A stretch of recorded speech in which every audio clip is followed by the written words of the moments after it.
Hi, my name is Furman. Welcome back to my channel. This video is about Section 31, the rogue organization that protected the Federation and United Earth from both its enemies within and out. This video is going to be going basically from a lot of beta canon because there is not much alpha canon to discuss from it except from Enterprise, Discovery, and DS9. I will be discussing the little bit of history behind the creation of Section 31, its accomplishments that I believe are good, and the accomplishments they made that I don't believe were so good, like Control and Omega.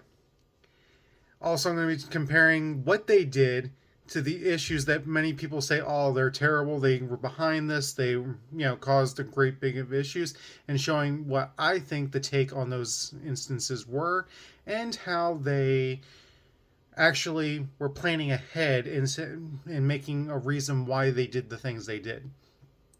In the end, it'll be up to you, the viewers, to determine if you believe Section 31 is a valuable organization and worth having, and or if they should be caught and arrested for crimes against the universe. So sit back and watch.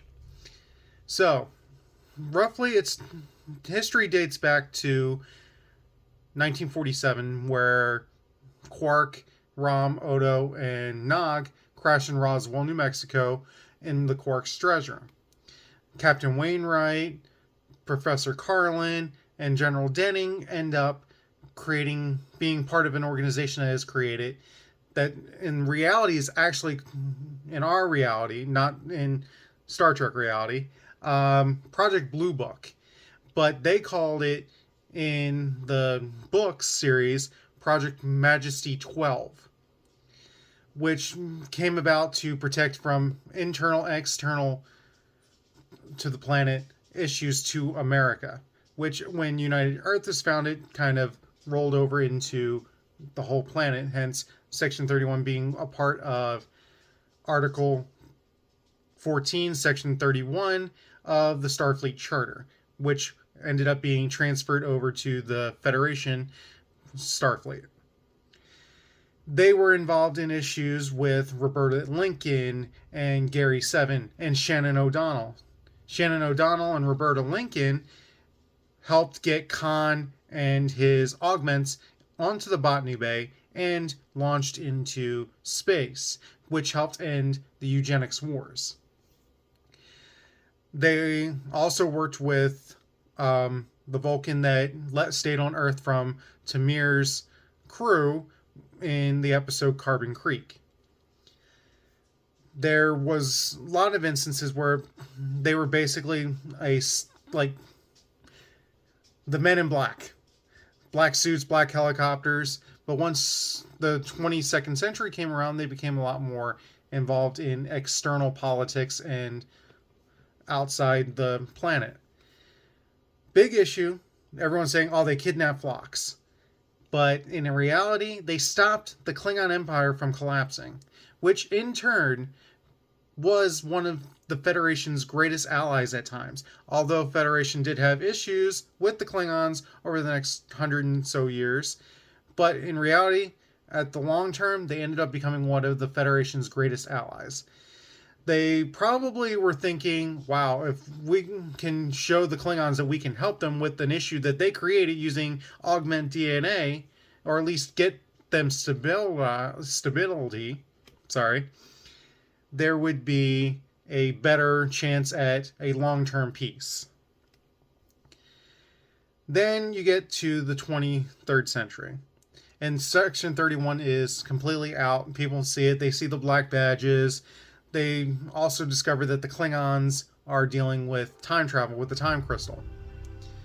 They decide to create their own Project Daedalus to help stop the time issue, where they create their own temporal suit, and it basically failed because the Klingons found out and they attacked Doctari Alpha and killed Mike Burnham, and everyone believed Gabrielle Burnham was killed, but she was sent to the 32nd century to find out that a computer system that Section 31 created called Control ended up destroying all life. Basically, it became Skynet and decided human existence, solid existence, any type of existence other than itself should be wiped out.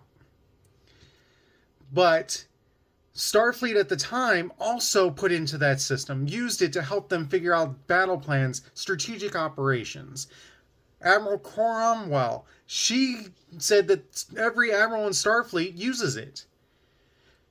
Members of Section 31 had Vulcans, Tellarites, and Andorians. Vulcans were very, and still are, logical.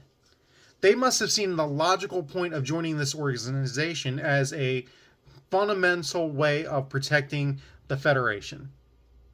I mean, the same way Vulcans joined the Maquis in the 24th century.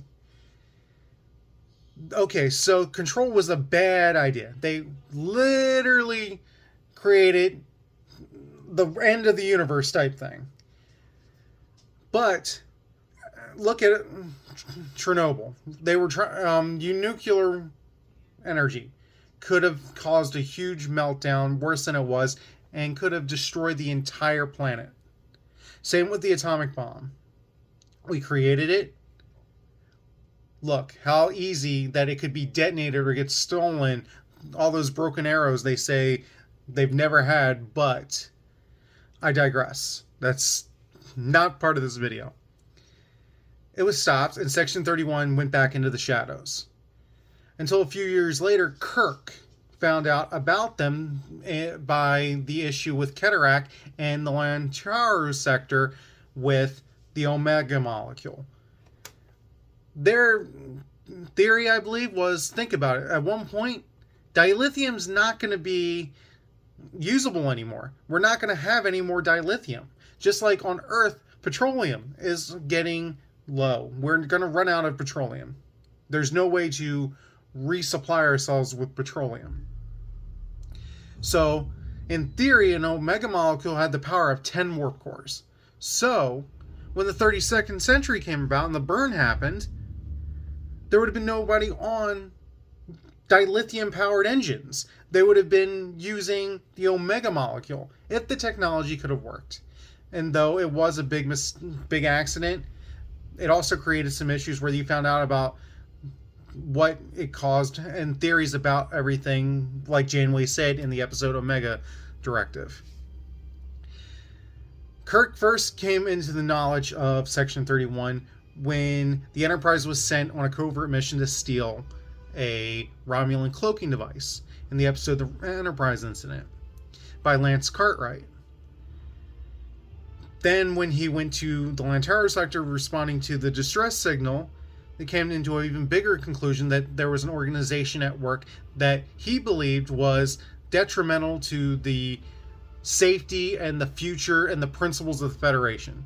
This is a man that has had 17 temporal violations and has violated the Prime Directive in numerous instances. And in about 20 years is going to literally steal the Enterprise, violate Starfleet orders, instigate a conflict with the Klingons, and he just gets a slap on the wrist and gets his another command. Okay, he got demoted, blah, blah, blah. But he created a cabal that said their goal was to get rid of Section 31, ostracize it, get it known to the public, and arrest everyone. Then in 2293, they had the issue with Praxis, which I think might have had something to do with what happened with Discovery with that bomb inside Kronos, which could have easily have been moved to Praxis or could have been used in another one on Praxis. They created a little incident, they believe, people think it's Section 31, which got the Romulan ambassador, General Chang, the chief of staff of the general of the Klingon High Council, and Admiral Cartwright and several Starfleet officers. But I think they instigated this, if they did, for the long-term goal of creating a stability with the Klingons, an alliance. Now, they did assassinate Gorkon if they are responsible for this whole issue. And they framed Kirk and McCoy and the Enterprise.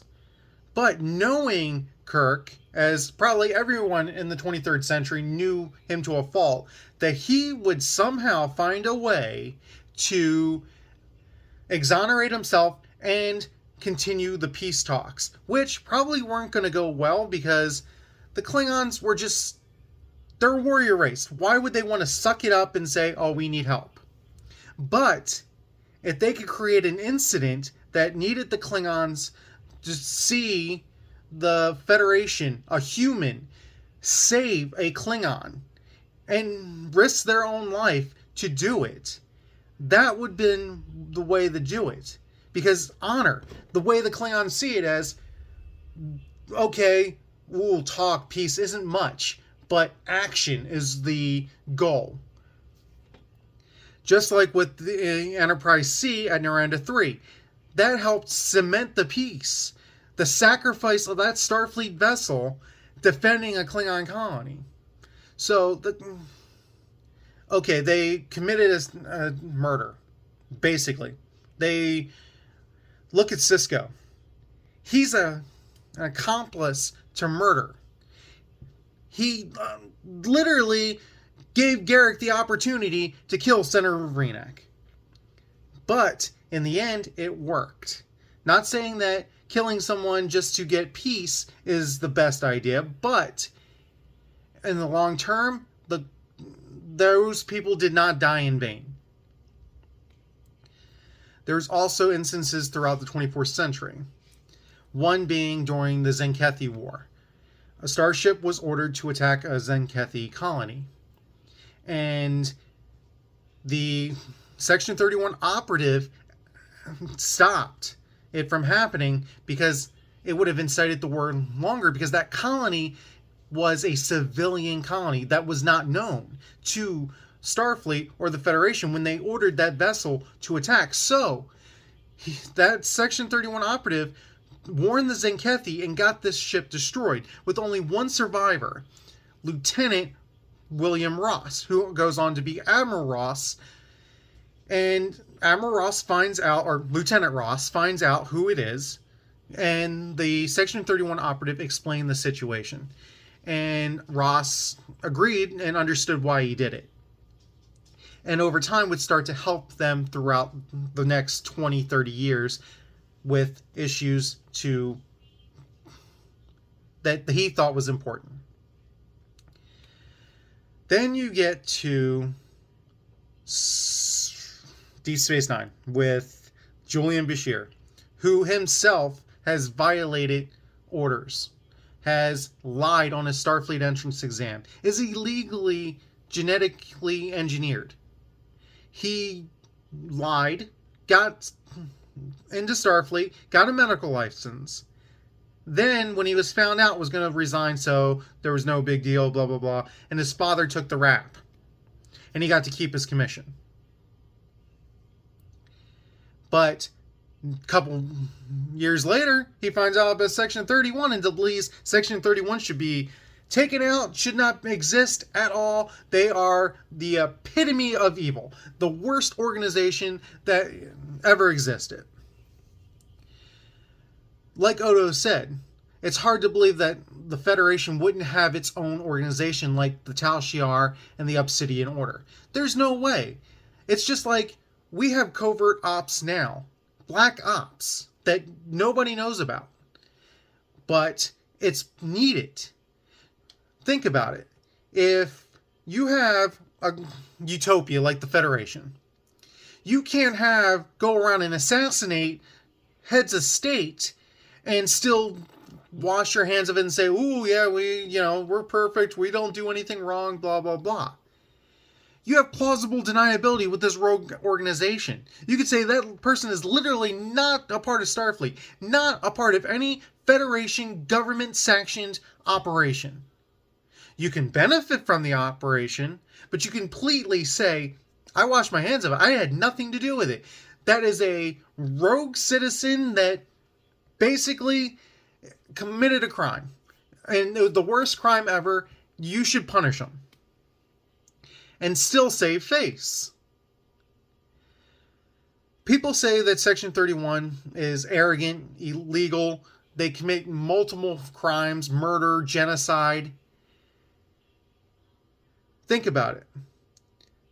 The Dominion, the founders, they don't even care about solids. They think of solids as nothing more than servants, slaves. And they care less. They kill their own Vortas people just because they couldn't find a cure. But, like I said, Section 31, I believe, thinks ahead. If you create a virus that is going to wipe out a species that you are eventually going to be at war with or are in a war with, and it may weaken them, it probably will. But the cure, if you can find a way to get the cure to them, which I think they deliberately did, knowing that with Odo infected, Julian Bashir, anybody at DS9 would find a way to cure Odo of this virus. And in turn, Odo would want to cure his people. But because of his loyalty to the Federation and his friends, he would find a way to use it to help the Federation end the war. And that's what he did. I don't blame Starfleet for keeping the secret of the virus from everyone and keeping the cure, because you still have to keep in mind that although you can create plans and strategic plans and think ahead, just like in a chess game, there's always something that can change and cause an issue where it doesn't happen the way you see it happening. That's life. But if you think about it, the Federation and Starfleet have made their own mistakes. Look at Wolf 359. They knew about the Borg long before Q snapped his fingers and swung the Enterprise in front of that first cube at J25. They did, from Zefram Cochrane, Archer in the NX-01 during the Borg regeneration episode of Enterprise. They knew that a signal was sent to the Delta Quadrant. The Hansons knew about the Borg. They were exoxenobiologists that were studying the Borg. The Federation Science Council knew about it. So them saying in Best of Both Worlds, J.P. Henson saying, we're solely unprepared, we were expecting far more time. You had 2 centuries to get prepared for this. And then one cube comes in, and you send an armada of 40 ships. And the loss of life, 11,000 people. Because you'd fight it like you would fight any other one. You would send in groups, and group, and group, instead of swarming them like a friggin' bee colony or an ant farm. Just like going in and like attacking them full force.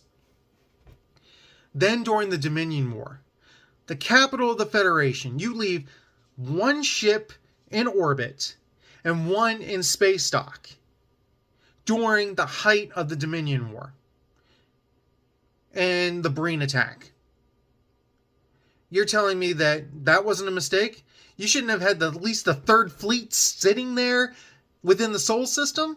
I mean, look, you have Utopia Planitia, Jupiter Station, you have all sorts of high-value targets in the Sol system, and you leave it virtually unprotected. So when they say Section 31 makes mistakes, they've done some bad things. Starfleet itself has made very big mistakes. But, like I said, this is up to you guys to make the decision. I believe a rogue organization like Section 31 should exist, and if the United States or any government on this planet had one, I wouldn't have an issue, because they fight to protect their country or their planet or their government's interests. Just like in the book series, when they found out that the Federation president was supplying another species with Nadion pulse cannons that could have been turned on the Klingon Empire, instead of him just resigning his place and along with his cabinet members, they came in and assassinated him, because any chance that his truth could have come out would have been damaging and would have caused a long-term ally to become an enemy, at the very least, antagonistic. But the chances of there being a real Section 31 are minute. But I believe that one organization like that should exist, and I'll leave it up to you in the comments to determine if you think the same. If you like the video, please like it and subscribe. I will be seeing you in my next video. Thank you.